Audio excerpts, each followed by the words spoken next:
Army officer, প্রত্যেকটা মায়ের সন্তান এরকম আল্লাহু আকবার দুনিয়ার ডিগ্রিধারী শিক্ষিত হওয়ার পরে দেখা গেল এরকম শিক্ষিতা, তার মতো একটা শিক্ষিতা এরকম মেয়ে বিয়ে করেছে। এখন এই বৃদ্ধ মা বাবা বাড়ির ভিতরে কাশাকাশি করে, বাড়ির ভিতরে কান্নাকাটি করে, অনেক সময় এই চায় সেই চায়, তাদের সেবা যত্ন করা তাদের অসুবিধা। এই জন্য খুব সুন্দর করে নিজের ঘর ছাড়ায়া, বাড়ি ছাড়ায়া, নিজের বাবার বিটা নিজের সারা জীবনের কামাইয়ের টাকা দিয়া ঘর করছে, বাড়ি করছে। দেখা গেল এই বাড়ির বাস শেখাইতে পারে না, বৃদ্ধাশ্রমে যায়া এই মাগুলি বাবাগুলি চোখের পানি ছেড়ে কান্দে। আমি অনেক সময় ইন্টারনেট এরকমভাবে ফেসবুকে দেখার পরে এমন কিছু করুণ দৃশ্য দেখি, দেখার পরে আল্লাহর কসম করে বলছি আমার চোখ দিয়া পানি চলে আসে। আহা, এরা যদি আজকে কোরআনের সাথে সম্পর্ক থাকতো, আল্লাহর কসম করে বলতে পারি, আল্লাহর কসম করে বলতে পারি এদের মা বাবা বৃদ্ধাশ্রমে থাকতে হইতো না। এই জন্য সম্মানিত মা বোনেরা, আপনারা বলবেন কোরআনের ভিতরে কি আছে? আমি বলবো কোরআনের ভিতরে নাই কি? একটা মানুষের জীবনে যা প্রয়োজন সব আল্লাহ কোরআনে দিয়ে দিয়েছেন। আল্লাহু আকবার। এই কোরআনের ভিতরে এরকমভাবে মানুষের শরীরে যে অসুস্থ হয়, এই অসুস্থতার চিকিৎসাও আছে। মানুষের কলবের ভিতরে এরকমভাবে শিরিক বিদআতের যে রোগ হয়, এই রোগের চিকিৎসাও আছে। এই কোরআনের ভিতরে আমার আল্লাহ মানুষের ধনী হওয়ার সূরাও দিয়েছেন। এই কোরআনের ভিতরে আল্লাহ রাব্বুল আলামিন মানুষের যে শরীরের অসুখ হয়, এই অসুস্থতার চিকিৎসা সূরাও আল্লাহ দিয়ে দিয়েছেন। সুবহানাল্লাহ, আল্লাহু আকবার। কোরআনুল কারীমের শুরুতে আল্লাহু আকবার সূরা ফাতিহা আছে না নাই? আলহামদু সূরা আছে না নাই? এই আলহামদুর সূরা, আল্লাহু আকবার, এই সূরা তো আমরা জীবন ভরাই শুনলাম, আলহামদুলিল্লাহ সূরা শুনলাম, কিন্তু এই সূরার ভিতরে কি আছে আমরা জানি না, আমরা সহি করে পড়তেও জানি না। আল্লাহু আকবার।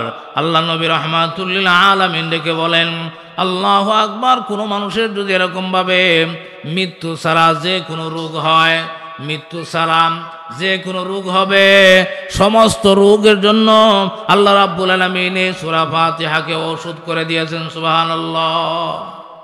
আমাদের একজন শায়েখ আল্লামা নুরউদ্দিন গহরপুরী রহমতুল্লাহি আলাইহি, ওনার জবান থেকে জীবনে কতবার যে শুনেছি, উনি সূরা ফাতিহার ফজিলত বয়ান করেছেন।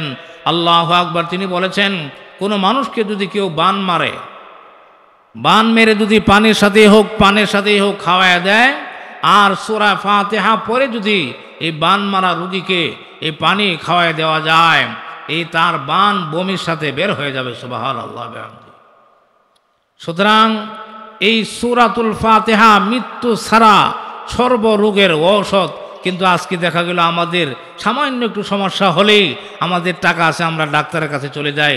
আল্লাহর কসম করে বলতে পারি, কোনো মানুষ যদি এই সূরার প্রতি, আল্লাহর কালামের প্রতি, আল্লাহর প্রতি যদি 100 থেকে 100 বিশ্বাস স্থাপন করে এই সূরা পড়ে যদি নিজেই পানির মধ্যে ফুঁক দিয়ে পানি খায়, আল্লাহ রাব্বুল আলামিন তার যদি ক্যান্সারের মতো রোগ হয়, আল্লাহ ভালো করে দিবেন। সুবহানাল্লাহ ওয়া বিহামদিহি। আল্লাহু আকবার। আল্লাহর বান্দার চোখের ভিতরে অসুস্থ হয়েছে, সারা দুনিয়ার ডাক্তার, ইন্ডিয়া, ভারত, চেন্নাই, আল্লাহু আকবার, যাইয়া অনেক ডাক্তার দেখাইল, চোখ ভালো হয় না, চোখ দিয়া পানি পড়ে। সর্বশেষ একজন মৌলভী সাহেবের কাছে যাইয়া বলতেছে, হুজুর আমি অনেক চিকিৎসা করেছি, অনেক জায়গায় গিয়েছি, অনেক ডাক্তার দেখাইছি, আমার চক্ষু ভালো হয় না, আপনার কাছে কিছু আছে কি না? আল্লাহু আকবার। হুজুর বলেন আমার কাছে আছে বলতে আল্লাহর কোরআন আছে। এই হুজুর সূরা ফাতিহা পড়ে পানির ভিতরে ফু দিয়া দিলেন, আর বলে দিলেন তুমি এই পানি চোখের ভিতরে ব্যবহার করো। আল্লাহু আকবার। এই বান্দা, এই মানুষটা যখন আল্লাহু আকবার আলেমের কাছ থেকে সূরা ফাতিহার পানি নিয়ে চোখের ভিতরে ব্যবহার করলো, আল্লাহু আকবার, সাথে সাথেই ওই ব্যক্তির চক্ষু ভালো হয়ে যায়। আল্লাহু আকবার। যখন চক্ষু ভালো হয়ে গেল, তখন এই ব্যক্তির মনের ভিতরে সন্দেহ চলে আসলো যে না জানি অ্যান্টিবায়োটিক ঔষধ দিছেন, এখন কিছুদিন পরে যদি আবার এরকম চোখের রোগে উল্টি মারে, এই জন্য আবার তার ভিতরে এই বিশ্বাসের ভিতরে 100 থেকে এরকমভাবে আল্লাহু আকবার, আল্লাহু আকবার 90-95 বিশ্বাস তার চলে আসলো। এরকম দুর্বল আল্লাহু আকবার বিশ্বাস নিয়ে আবার হুজুরের কাছে যায়, বলতেছে হুজুর আপনার কাছে যদি আরো কোনো স্থায়ী চিকিৎসা থাকে তাহলে আমাকে দেন। এই ব্যক্তি রাগ করে বলতেছে আল্লাহর কোরআনের উপরে আর কোনো স্থায়ী চিকিৎসা নাই। দেখা গেল এই ব্যক্তি তার বিশ্বাসের ভিতরে কমতি থাকার কারণে এই ব্যক্তির চক্ষু চিরতরে অন্ধ হয়ে গেছে। নাউযুবিল্লাহ। এই সূরা এমন ঔষধ, যদি বিশ্বাস হয় তাহলে সাথে সাথেই আল্লাহ রাব্বুল আলামিন যে কোনো রোগ ভালো করে দিতে পারেন। আর যদি বিশ্বাসের ভিতরে কমতি থাকে তাহলে করবেন না। আমি অনেক সময় তো বলি অনেককে, যদি 100 থেকে 100 আল্লাহর প্রতি ইয়াকিন বিশ্বাস থাকে তাহলে আমার কাছে আসতে পারেন বা আমার চিকিৎসা নিতে পারেন, কিন্তু বিশ্বাসের মধ্যে যদি ঝামেলা থাকে তাহলে প্রয়োজন নাই। সম্মানিত মা বোনেরা, আমি যে কথা বলতেছিলাম, আল্লাহর কোরআনের ভিতরে আল্লাহু আকবার নাই কি সবই আছে। আল্লাহ সব দিয়া দিয়েছেন, কলবের রোগের চিকিৎসাও দিয়েছেন, উপরের রোগের চিকিৎসাও দিয়েছেন। আল্লাহু আকবার। এই জন্য এই সূরাতুল ফাতিহা আল্লাহু আকবার মহা ঔষধ। মহা ঔষধ যেহেতু মহাগ্রন্থ আল কোরআন, এর ভিতরে যা কিছু আছে এই চিকিৎসাগুলিও মহা চিকিৎসা। সুবহানাল্লাহ। এই জন্য সম্মানিত মা বোনেরা, এই কোরআনুল কারীমের ভিতরে আল্লাহু আকবার আপনি যদি বলেন আছে কি, আল্লাহু আকবার আমি বলবো নাই কি, আল্লাহ সব দিয়া দিয়েছেন। আল্লাহ রাসূল সাল্লাল্লাহু আলাইহি ওয়াসাল্লাম বলেন, ও দুনিয়ার উম্মত, আল্লাহু আকবার এই কোরআনুল কারীম তেলাওয়াত করলেন, এটা এমন মহাগ্রন্থ আল কোরআন, এটা এমন মহাগ্রন্থ আল কোরআন। আল্লাহু আকবার এই কিতাবের একটা অক্ষর যদি কোনো বান্দাবান্দি পড়ে, আল্লাহ রাব্বুল আলামিন ওই ব্যক্তির আমল নামার মধ্যে 10টা নেক লিখে দেন। সুবহানাল্লাহ। এই কোরআনের তেলাওয়াত করলেও সব, এই কোরআনের শিক্ষিত যে হইল এই ব্যক্তির দিকে তাকায় থাকলেও সব। আল্লাহু আকবার। এই কোরআনের বিধিবিধান মতে আমল করলেও লাভ, এই কোরআন তেলাওয়াত করলেও লাভ, এই কোরআনের চিকিৎসা গ্রহণ করলে শরীরেরও লাভ, কলবেরও লাভ। এই জন্য সম্মানিত মা বোনেরা, আল্লাহর কোরআনের তেলাওয়াত করার কারণে আল্লাহ রাব্বুল আলামিন চক্ষু চিরতরে ভালো করে দেয়, শরীরের ভিতরে যে কোনো রোগ হোক না কেন। আল্লাহু আকবার। আমাদের বাংলাদেশের মুরব্বী আল্লামা এরকম আল্লাহু আকবার, আল্লাহু আকবার হাফিজ হুজুর রহমতুল্লাহ আলাই, আমাদের বাংলাদেশের মুরব্বী আল্লামা হাফিজ হুজুর রহমতুল্লাহ আলাই, উনি এত বড় আলেম, এত বড় বুজুর্গ হওয়ার পরেও আল্লাহর কোরআনের সাথে এমন সম্পর্ক লাগাইছিল, উনি বসলেও কোরআন তেলাওয়াত করত, গাড়ির মধ্যে বসে থাকলেও কোরআন সাথে থাকতো, তেলাওয়াত করত। লঞ্চ দিয়া যাইতেছে, এই লঞ্চের ভিতরে বসে বসেও তিনি কোরআন তেলাওয়াত করত। এরকমভাবে ঘরের ভিতরে বসে থাকলেও তেলাওয়াত করত। কোরআনের সাথে এমন গভীর সম্পর্ক ছিল। আল্লাহু আকবার। এই গভীর সম্পর্ক রাখার কারণে আল্লাহ রাব্বুল আলামিন দুনিয়াতেই এই মানুষটাকে এমন দামি বানিয়ে দিয়েছেন, ওনার জিহ্বাটাকে আল্লাহ রাব্বুল আলামিন এমন ধার করে দিয়েছিলেন। আল্লাহর এক বান্দা লন্ডন থেকে চলে আসছে বাংলাদেশে, লন্ডন থেকে বাংলাদেশে চলে আসার পর উনার ক্যান্সার হয়ে গেছে, উনি একজন ক্যান্সারের রোগী। লন্ডন চিকিৎসা করায়া লন্ডনে ডাক্তারেরা বলেছে আপনার আর কোনো চিকিৎসা নাই, আপনার মরণব্যাধি ক্যান্সার হয়ে গেছে, আপনি দেশে চলে যান। ওই আল্লাহর বান্দা দেশে চলে আইসাম, লন্ডনের চিকিৎসা যেহেতু কাজ হইল না, ওনার ভিতরে চিন্তা আসলো মৌলানা মৌলবীরা যেহেতু লম্বা লম্বা বয়ান করে, দেখি মৌলবীদের কাছে কি আছে। ওই ব্যক্তির ভাগ্য ভালো, আল্লামা হাফিজ হুজুর রহমতুল্লাহ আলাই ওনার কাছে আসার পরে বলতেছে, হুজুর আমি একজন লন্ডনী, আমি একজন লন্ডন প্রবাসী, লন্ডনে আমি এরকমভাবে কাজ করতাম, চাকরি করতাম, আমার মরণব্যাধি ক্যান্সার হয়েছে, আমি লন্ডনে সর্বোচ্চ হাসপাতালের ভিতরে আমি এরকমভাবে চিকিৎসা করাইছি, আমাকে ডাক্তারেরা বলেছে আল্লাহু আকবার আপনি এরকমভাবে দেশে চলে যান, আপনার আর কোনো চিকিৎসা নাই। আল্লাহু আকবার। এই ব্যক্তি যখন আল্লামা হাফিজ হুজুর রহমতুল্লাহ আলাই ওনার কাছে আয়েশা যখন বলল, আল্লাহর বান্দা হাফিজজি, আল্লাহর ওলি হাফিজজি সূরা ফাতিহা পড়ে পানি পড়া দিয়া বোতলের ভিতরে পানি পড়া দিয়া দিলেন, আর বলে দিলেন যাও তুমি আল্লাহর কোরআনের আল্লাহু আকবার এই সূরাতুল ফাতিহা পড়ে পানি পড়ে দিলাম, তুমি এই পানি সেবন করো, এই পানি তুমি খাও। আল্লাহর বান্দা 100 থেকে 100 বিশ্বাস স্থাপন করে এই সূরা ফাতিহা পড়ার পানি বাড়িতে লইয়া যায় খায়, প্রতিদিন আল্লাহর উপরে ভরসা করে পানি খায়। পানি খাইতে খাইতে হঠাৎ করে তার শরীরের ভিতরে এমন পরিবর্তন আসলো, তার শরীরে একটু ভালো লাগে, মাথাটা একটু ভালো লাগে, সে এখন হাঁটতে পারে, চলতে পারে, খাইতেও ভালো লাগে, শুইতেও ভালো লাগে। তার শরীরে সাক্ষী দিতেছে তার মনে হয় রোগের উপশম হয়েছে। তখন এই মনের সন্দেহ দূর করার জন্য সে কি পরিমাণ পানি পড়ায় কাজ করছে।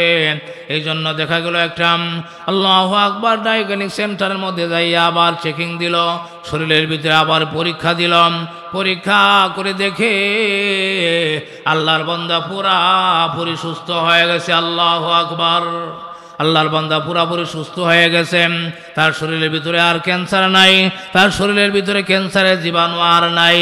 তখন এই ব্যক্তি আল্লাহর শুকর আদায় করে তখন এই পানির বোতল নিয়াম সাথে করে নিয়াম ওই আবার লন্ডনে চলে গেল।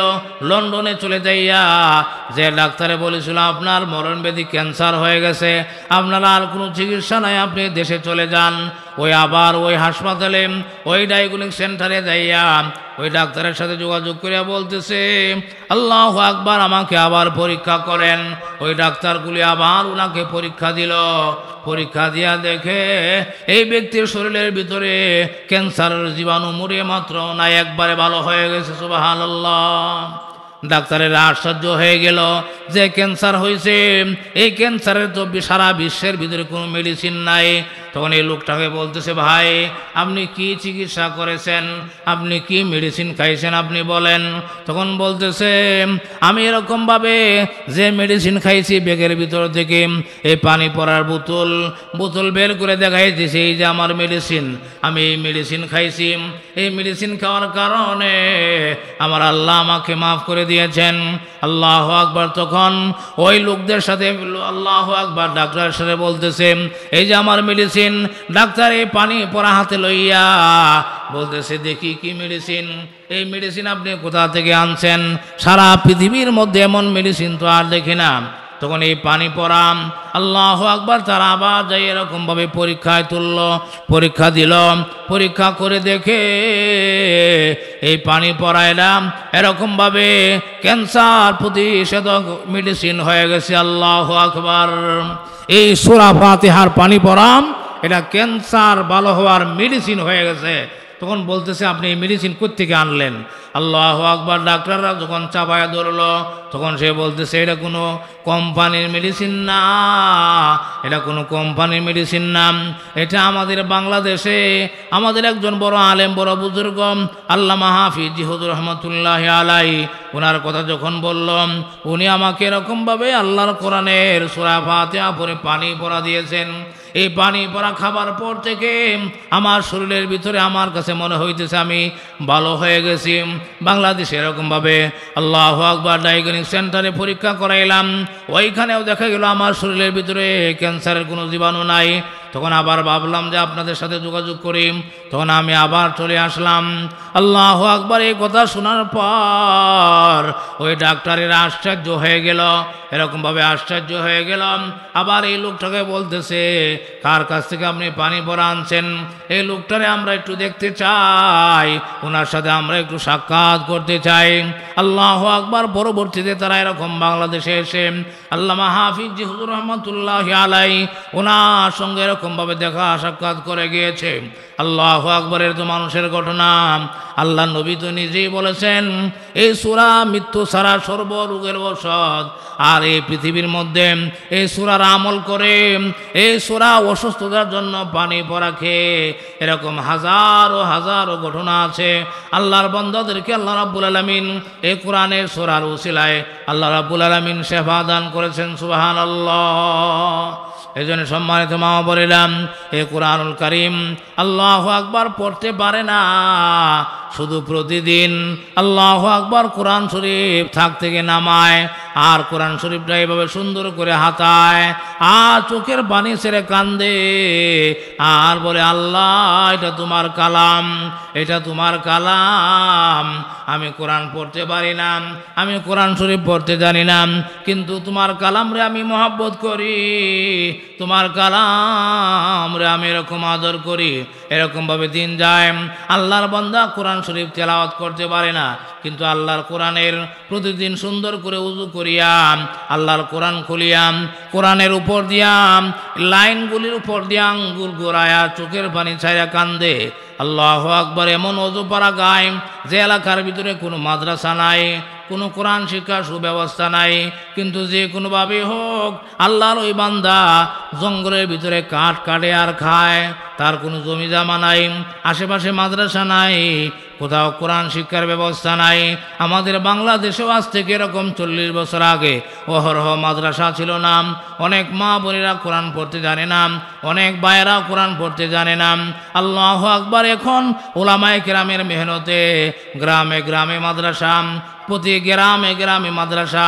এত সুযোগ থাকার পরেও যদি মা আপনি কোরআন পড়তে না পারেন, আপনার ছেলেটা যদি কোরআন পড়তে না পারে, আপনার মেয়েটা যদি কোরআন পড়তে না পারে, এদেরকে আসলে মানুষ বলা চলে না, এদেরকে মানুষ বলা চলে না।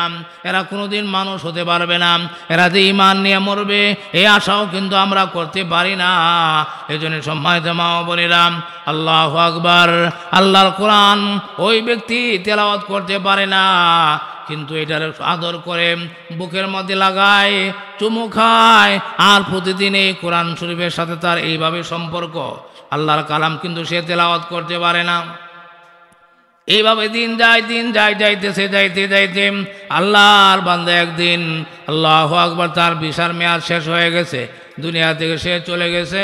আল্লাহু আকবার। চলে যাওয়ার পর এই এলাকার ভিতরে কোনো মুন্সি নাই, কোনো মৌলবি নাই। আল্লাহু আকবার। মৃত্যু ব্যক্তিকে কেমনে গোসল দেয় জানে না, কেমনে কাফর পরায় জানে না, কেমনে কবর খনন করে জানে না। আল্লাহর বান্দা এরকমভাবে ছেলেরা, তার পরিবারের লোকেরা এরকম আল্লাহর বান্দাকে সামনে নিয়ে কান্নাকারি করতেছে। ওই দিক দিয়ে একজন সরকারি অফিসের কর্মকর্তা, উনি এরকমভাবে কোরআন জানে, কোরআন তেলাওয়াত করতে জানে, আল্লাহর হুকুম নামাজ জানে, নামাজ পড়তে পারে এমন একজন মৌলবী সাহেব। আল্লাহু আকবার। এরকম একজন সরকারি কর্মকর্তা যখন রাস্তা দিয়ে যায়, তখন বাড়ির ভিতর থেকে যখন কান্নার আওয়াজ আসতেছে, ওই ব্যক্তি বাড়ির ভিতরে যাইয়া দেখে একজন মানুষ মারা গেছে, আর কিছু মানুষ তার ছেলে সন্তানেরা চতুর্দিক দিয়া বৈশা কাঁদতেছে। ওই সরকারি কর্মকর্তাটাকে দেখিয়া তার ছেলেরা বলতেছে, হুজুর আপনি আমাদেরকে একটু বাঁচান, আপনি আমাদেরকে একটু বাঁচান, আমার বাবা মারা গেছে। কিন্তু দুঃখের বিষয়, মৃত ব্যক্তিকে কেমনে গোসল দেয় আমরা জানি না, এই ব্যক্তি কেমনে কাফন পরায় আমরা জানি না, কেমনে কবর খনন করে আমরা জানি না।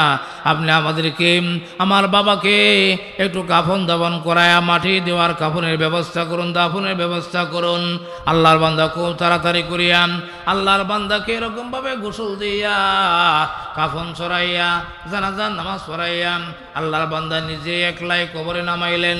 বিসমিল্লাহি আলা মিল্লাতি রাসূলিল্লাহ বলে কবরে নামাইয়া আল্লাহু আকবার কাফন দাফন কমপ্লিট করিয়া আল্লাহর বান্দা সরকারি কর্মকর্তা এরকমভাবে দৌড়াইয়া অফিসে চলে গেল। অফিসে যাওয়ার পরে আল্লাহু আকবার দেখে তার প্রয়োজনীয় কাগজ যে বুকের পকেটের মধ্যে ছিল, এই পকেট থেকে আল্লাহু আকবার যখন লাশ নামানোর সময়ে তার পকেট থেকে এরকমভাবে কাগজটা কবরের ভিতরে পড়ে গেছে। তখন দৌড়াইয়া আবার ওই ব্যক্তি চলে আসলো, মনে মনে নির্ধারণ করলো আমার এই প্রয়োজনীয় কাগজ ওই লাশ নামানোর সময় কবরেই পড়ে গেছে। পরিবারের কাছে যায় বলতেছে, ও ছেলেরা তোমার মা কোথায়, তোমরা কোথায় আসো, আসো, আমার প্রয়োজনীয় কাগজপত্র আল্লাহু আকবার তোমার বাবার কবরের ভিতরে পড়ে গেছে, এই কাগজ না আনলে আমার চাকরি থাকবে না, তোমরা অনুমতি দিলে আমি আবার কবরটা খনন করতাম, কবরটা খনন করে আমার কাগজটা নিয়ে যাইতাম। আল্লাহু আকবার। পরিবারের লোকেরা আল্লাহু আকবার এরকম ভাবে আল্লাহু আকবার অনুমতি দিল। অনুমতি দেওয়ার পরে খনন করলেন। কবর খনন করে দেখে কবরের ভিতর থেকে বেহেশতের সুঘ্রাণ আসতেছে। আল্লাহু আকবার। কবরের ভিতর থেকে বেহেশতের সুঘ্রাণ কবরটা এরকমভাবে এমন সুঘ্রাণ, এমন আতর, এমন আল্লাহু আকবার পারফিউম দুনিয়ার মধ্যে আর কোথাও নাই। আল্লাহু আকবার। যখন দেখলো চেহারাটা উজ্জ্বল হয়ে আসে, কবরটা ফুলের বাগান হয়ে আসে, ওই সরকারি কর্মকর্তা এরকমভাবে আশ্চর্য হয়ে গেল। আল্লাহু আকবার। বাড়িতে আসার পরে বলতেছেন, ও ছেলেরা তোমার মাকে বলো। আল্লাহু আকবার, আল্লাহু আকবার। এই লোকের স্ত্রী যখন আসলো, স্ত্রীর কাছে জিজ্ঞাসা করে, মা আপনার স্বামী কি আমল করতো, কি আমল করার কারণে আল্লাহ রাব্বুল আলামিন তার কবরটাকে এরকম জান্নাতের বাগান বানায় দিয়েছেন? সুবহানাল্লাহ। তখন তার স্ত্রী বলতেছে, স্যার আমরা ধনী মানুষ না, আমরা গরিব মানুষ।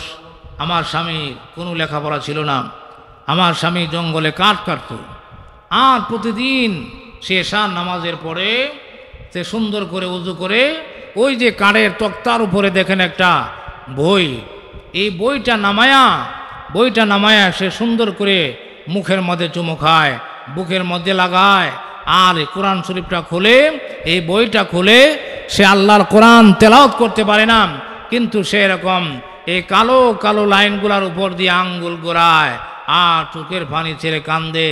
এরকম এই আমল প্রতিদিন সে করত। আমরা নিজেরাও জানি না এটা কোন বই, কোন কিতাব। আল্লাহু আকবার। সরকারি কর্মকর্তা অফিসার ডেকে বলে, মা এই বইটা তোমরা নিয়ে আসো। এই বইটা কি বই আমি দেখব। আল্লাহু আকবার। সরকারি কর্মকর্তা এই বই খুলিয়া দেখে এটা পৃথিবীর অন্য কোনো বই না, এই বইটা হলো আল্লাহর কোরআন। সুবহানাল্লাহ। এটা আল্লাহর কোরআন। সে পড়তে পারে না ঠিক, কিন্তু আল্লাহর কোরআনকে মহাব্বত করছে। আল্লাহর কোরআনের সাথে যেভাবেই হোক সে মৃত্যু পর্যন্ত সম্পর্ক রাখার কারণে আল্লাহ রাব্বুল আলামিন তাকে এমন কবুল করেছেন, মৃত্যু হওয়ার সাথে সাথেই, কবরে যাওয়ার সাথে সাথেই আল্লাহ রাব্বুল আলামিন তার কবরটাকে জান্নাতের বাগান বানিয়ে দিয়েছেন। সুবহানাল্লাহ। সম্মানিত মা ও বোনেরা, সময় কম। আল্লাহু আকবার, আল্লাহু আকবার। শুধু এতটুকু কথা মনে রাখব, কোরআন আমাদের জানতেই হবে, কোরআন আমাদের তেলাওয়াত করতেই হবে, কোরআন আমাদের সন্তানদেরকে শিক্ষা দিতেই হবে। কোরআন শিক্ষা করা, কোরআন শিক্ষা দেওয়া এটা ফরজ আমল। আল্লাহু আকবার। যার ভিতরে কোরআন নাই তার ভিতরে তার কোনো নামাজ নাই। কোরআন ছাড়া নামাজও হয় না, কোরআনের তেলাওয়াত সহিহ না হলে নামাজও হয় না, আল্লাহর জিকিরও হয় না। এই জন্য সম্মানিত মা ও বোনেরা, আল্লাহর কোরআনের সাথে যদি আমরা তেলাওয়াত করেন, তেলাওয়াত শিক্ষা দিয়ে, আল্লাহু আকবার, সন্তানদেরকে শিক্ষা দিয়ে, আপনার ছেলেটাকে শিক্ষা দিয়ে, আপনার মেয়েটাকে যদি শিক্ষা দিয়ে, যে কোনোভাবেই হোক আল্লাহর কোরআনের সাথে যদি আমরা মৃত্যু পর্যন্ত সম্পর্ক রাখতে পারি, আমার আল্লাহ ওই ব্যক্তির মতো আমাদের কবরটাকেও জান্নাতের বাগান বানায় দিবেন। সুবহানাল্লাহ। এই ওয়াজের মাহফিলে আসলাম, আল্লাহু আকবার, এটাও কিন্তু একটা কোরআনের সাথে সম্পর্ক হয়ে গেল। কোরআনের মহাব্বতে কিন্তু আমরা আসলাম, কোরআন শোনার জন্যই কিন্তু আমরা আসলাম। শুধু তাই নয়, আল্লাহ রাব্বুল আলামিন কোরআনুল কারীমের ভিতরে সূরাতুল দনী নামে একটা সূরা দিয়ে দিয়েছেন। সুবহানাল্লাহ। সম্মানিত মা ও বোনেরা, এই জন্য আল্লাহর কোরআনের সাথে সম্পর্ক রাখলে দুনিয়াতেও সফল, দুনিয়াতেও সফল, আখিরাতেও সফল। আমরা দুনিয়াতেও সফলতা চাই, আখিরাতেও সফলতা চাই। দুনিয়াতেও সফলতা চাই, শান্তি চাই, আখিরাতে মুক্তি চাই। আল্লাহর কোরআন ছাড়া বিকল্প কোনো রাস্তা নাই। আপনার ছেলেটা ডাক্তার হোক, ইঞ্জিনিয়ার হোক, আপনি যত বড় শিক্ষিত হন না কেন, আল্লাহর কসম করে বলতে পারি, আপনার ভিতরে যদি কোরআনে অক্ষর না থাকে, আপনার অন্তরটা এরকম উজাড় ঘরের মতো। আর এই মহিলাই হোক বা নারী হোক, এই মানুষটা দেখবেন কেমন জাহেল জাহেল, মানুষের সাথে কথা বলে ভালো লাগে না, আলেমদের সাথে কেমনে কথা বলে জানে না, বাও জানে না, কারণ তার ভিতরে আল্লাহর কোরআন নাই। আল্লাহর কোরআন যার ভিতরে নাই, এই মানুষের ভিতরে, এই মানুষটার কলবের ভিতরে শয়তানের বাসা থাকে। এই মানুষটাকে শয়তান সব সময় তথা এক কথায় সে আল্লাহর কোরআন ছাড়া যে ব্যক্তি এই দুনিয়াতে চলে, সে শয়তানের কথায় চলে। তার অন্তরে শয়তান বসে বসে শয়তান যেভাবে বলে এইভাবেই সেই রকমভাবে দুনিয়াতে চলাফেরা করে। শয়তানের কথায় চললে তার ঠিকানা কোথায় হবে? জাহান্নাম ছাড়া তার আর কোনো উপায় নাই, ব্যবস্থা নাই। জাহান্নাম তার ঠিকানা। আর আল্লাহর কোরআন অনুযায়ী যদি জীবন যাপন করে, এমন ব্যক্তির ঠিকানা আল্লাহর জান্নাতে হবে। সুবহানাল্লাহ। এজন্য আমি সহজ ভাষায় আল্লাহর কোরআনের তেলাওয়াত করার জন্য, আল্লাহর কোরআনের প্রতি মনোনিবেশ করার জন্য যতটুকু সম্ভব চেষ্টা করি।